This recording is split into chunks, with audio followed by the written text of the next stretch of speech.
Welcome back to Missouri Valley Media Day here on the field of 68, and I'm thrilled to be joined by one of our OGs, one of the originals on the field of 68 After Dark. He is in his second tenure at Murray State, and Steve, I hope we never see you in a second tenure at the field of 68. What's going on, man? I'm fired up to have you back on here. How you doing? Yeah, I'm doing great. I appreciate you guys. First of all, I appreciate you doing this for our league. I think we got one of the top leagues in the country. We were talking about that off air, and just good to see you guys, and really enjoyed my time with you guys in the year I sat out. And but looking forward to this season, and really excited about our group. How different has it been, Steve? I mean, obviously, when you left us a couple of years ago and took this job, a big reason was because they were going in the Valley, right? I mean, Yeah, I think you flat out told me if they weren't yeah, going to the Valley, you'd probably still be a field of 68. yeah. Things have changed so much since you left us. The landscape of college basketball, again, we talked about it a little bit of all the guys that are plucked, to be honest, by the high majors because, frankly, they can pay more money. What's been the most difficult adjustment for you trying to figure this thing out as you get, to year three of Murray State? Yeah, I think the biggest thing is, and you touched on it. Coming back here was a no-brainer for me in a lot of ways. The relationships, my family's from here, my wife. But going into the Valley gave a brand new challenge. It's the same job, but in a new league with a new challenge, but the same expectations and the same standards. And for me, the new league was extremely challenging because this, without a doubt, is a top 10 league in the country. We talked, I think, 17 of our top 18 guys or 17 of the top 20 left in the spring to go high major, and impacted a lot of different rosters there. But a lot of things have changed. You get here, you don't realize, your roster can disappear so quick. And we had one returning guy my first year, and then NIL, obviously the immediate transfer. So many things hit at once, to where now I think we've got our ADs doing a tremendous job in the fundraising department. We've got a blue and gold standard here, which obviously is our collective. That we've got a great team of people and supporters doing a great job there, and we've got our NIL established, and it's doing well. And I think that's really given us a chance to now get our feet on the ground, recruit the guys that we need to compete and challenge, to compete for championships in this league. Because whether you're in the OVC or whether in the Missouri Valley, Murray State only expects one thing, and that's to have great players, to win games, and to win in the postseason and win championships. And I understand that more than anybody. Yeah, you talk about the turnover in the conference. I think it was 12 of the 13 all-league guys that had eligibility remaining have moved on to different programs. But you guys got maybe your two best players back in Jacoby Wood and Nick Ellington. One, how in the world did you manage to pull that off? And two, kind of break down what you've seen from them in the summer and what you expect to get this upcoming season out of those two. Jacoby is one of only three guys that have been here longer than 2 years, and he's our point guard. And so that's huge because usually, a lot of these great Murray teams, you have 4 and 5 year guys. But I think I truly believe this. So where if you get a good player in Murray, Kentucky, because of the community and because of how well these guys are taken care of on and off the floor and the support that we have. I mean, we've had everybody. We've had ESPN Midnight Madness here, Dick Vitale here, now the field of 68 here. We've had a little bit of everything here, that's come through and given our program notoriety. We've had lottery picks. Our guys are taken well care of so well that I think you can keep a very good player here. And I think Nick Ellington has a chance to be one of the top, if not the top big kid, post player returning in the league. And then Jacoby Wood, he's going on to be a 3-year starter here at the point guard position, brings a ton of experience and a ton of knowledge and scoring at that point guard position. And the areas you want to really be good at, if you're going to be good for the long hauls, at the point and at up front. And those guys are our two bookends, and it's great to have them back. And obviously the community had to jump in and help support those guys to keep them here. But I do think without a doubt that if you get a good player here, because of our support, we're going to be able to keep them here. Steve, how good is this transfer group that you put around those guys? Because Kyron Lindsey was a highly touted guy coming out of high school, spent the last couple of years at Texas Tech and Georgia. Obviously, A.J. Ferguson played for a very good program, Southern Illinois. And then you got two guys that we don't know a lot about that put up numbers at smaller schools in Harcum and Milton at App State and Pine Bluff. And Milton put up 17 a game last year at Pine Bluff. Obviously you want that depth too at that guard spot, and it looks like you have it. Yeah, I think if you just even our women's coach, the other day she was watching us, and she's done a great job here. She just from the beginning can tell. People that watch us have practiced in the summer and early fall. We're a lot more athletic, and we shoot the ball a lot better. And if you really research, because we got diehards here that research all my teams. The teams of mine that have shot it well, they've been really, really good. And the teams that haven't shot it well have just been average. And that's just the reality of especially the way that we like to play, from that standpoint. So, Steve, you said in Blue Ribbon, and I'm going to read a quote to you. You said, "Man, I am excited about him." Do you remember who you were talking about when you said that?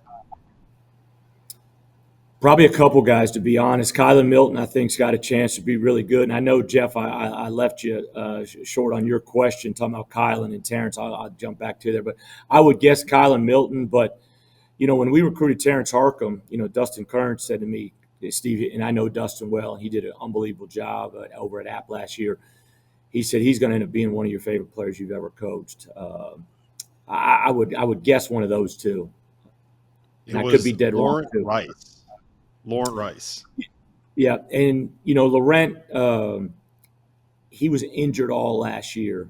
Got to play a little bit towards the end. What he gives now is he gives a guy that can challenge Jacoby Wood every day, which I don't think we had last year. And I think even when we had guys like Isaiah Cannon, the best year he had here, he had guys to challenge him. He had a kid, Zay Jackson, that challenged him every day. We have more guys to challenge each other now. And I think that's huge. And, Laurent's going to be a big piece, whether he ends up being a guy that starts or ends up being a big contributor off the bench. He's going to have a big role for us because he can play two ends of this. He can play on both ends. But talking about those guys, Kylan, Terrence, they're guys that I've been extremely impressed with. They both can score. Harcum's comes from a program that's won a championship last year, won almost 30 games, or maybe they won 30-plus games. He was an all-Sun Belt guy. But both those guys bring shooting and scoring and toughness and the ability to play both ends. And then Lindsey, he's a guy that can play the small ball five for us in our league. And then Ferguson just brings some toughness and nastiness and competitiveness that Brian Mullins did a great job, really getting out of him over there, and he can bring that to our program because the Great Murray teams have had grit, had toughness, and he can be a big staple for that. But it's kind of like Lane Kiffin joked, the other day after his press conference. He thanked his collective because his defense has gotten a lot better. And this spring was the first year that we had true NIL, and it gave us the opportunity to bring in a really, really good transfer class to where we've got 4 guys that are going to compete to play major minutes and be impact guys for us. Hey, break down, Steve, for me the percentage of time you think you spend with NIL now compared to coaching. Because, in the old days it was coaching and recruiting, and now it's like coaching, recruiting / NIL, but they're almost in 2 different buckets now. How much of your time do you think you would estimate you spend with NIL?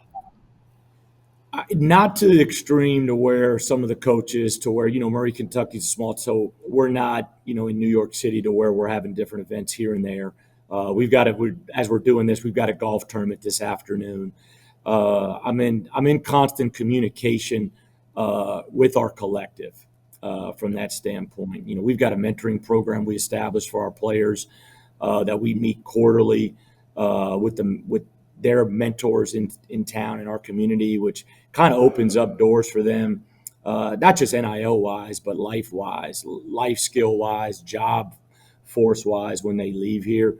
But I would say, it's got to be, I would say 30, 40, maybe 50%, because A lot. you are in communication with them a lot. You are trying to make sure we're up to speed. In a community like this, we've been able to get a restaurant card established, just something as simple as that, to where our guys have 30 different restaurants they can go to throughout a course of the month and have a free meal. And in turn, that's another NIL deal. So Hey, there's Prohm, if Dauster, we ever got that for Dauster, I mean, imagine what he'd weigh. He's already at about 250. You're not eating right again, man. Last time when I left the show, man, you were eating right. Yeah, Did you change I got down to since you about back-to-back championships? yeah, that's what it was. I got down to about 230, and then it was like, hey, you know what? Look at this. I'm in shape now. I can go back to eating the crap that I was eating before. And you fall back into the Well, bad habits. yeah, but we I spend not a crazy amount of time, but it is a constant, either daily or every other day. Uh, my AD is terrific. He is on the cutting edge. He is very, very aggressive. And I think when all this stuff comes in-house, which I know that's trending in that direction, when that comes, if it's in the next 6 months, it's next year, I think that's going to give our program the opportunity to really take another step. We've got arena renovations that are about to go into place. And so we've got some really good things planned. And this program's committed, and this university's committed to being elite, because basketball, as you guys know, it means a ton to not just this university, but to this region, to this community, and to this state. All right, we can't let you go without hitting you on your Commanders. All right, we cannot. And we know you live and die with the Commanders. Right now, they're good. Like, break down Jaden Daniels for me. Break him down. Is he the guy? Like, are you feeling good that he is the future? That he's looked better than Caleb Williams, at least so far. Yeah, and we probably, that may have to do with a little bit of our offensive line, but we beat the Giants. My whole staff, crazy enough, my radio guy is a diehard Eagles fan. My one assistant's a diehard Cowboy fan, and my operations guy is a diehard Giants fan. So there's constant NFC East battle in our office. But we beat the Giants this weekend. I thought Jaden was really efficient. The Commanders are my one team outside Murray State that I'm really passionate about, which you can see. But I thought he was really efficient. I think the other day against the Giants, at one point, 18 for 20, 18 for 21. He was really, really good. And so I haven't heard a negative thing about him. It looks like the guys really, really rally around him. Obviously, there's a process to it. I love Brian Robinson.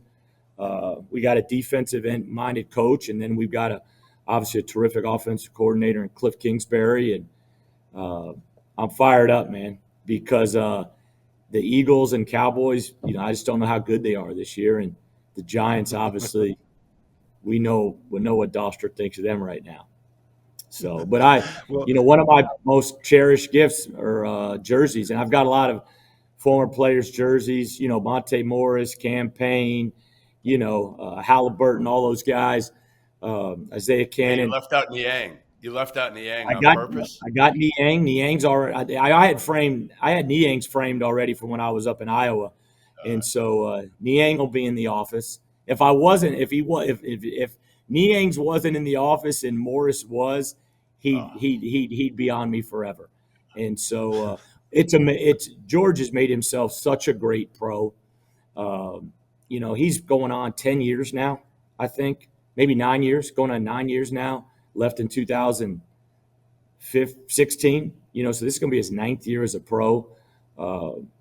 Steve, he's just got to stay off the cupcakes. He's just got to stay off the cupcakes. That's all. Kind of like Dawson. Same thing. Yeah. Same problem. Yeah.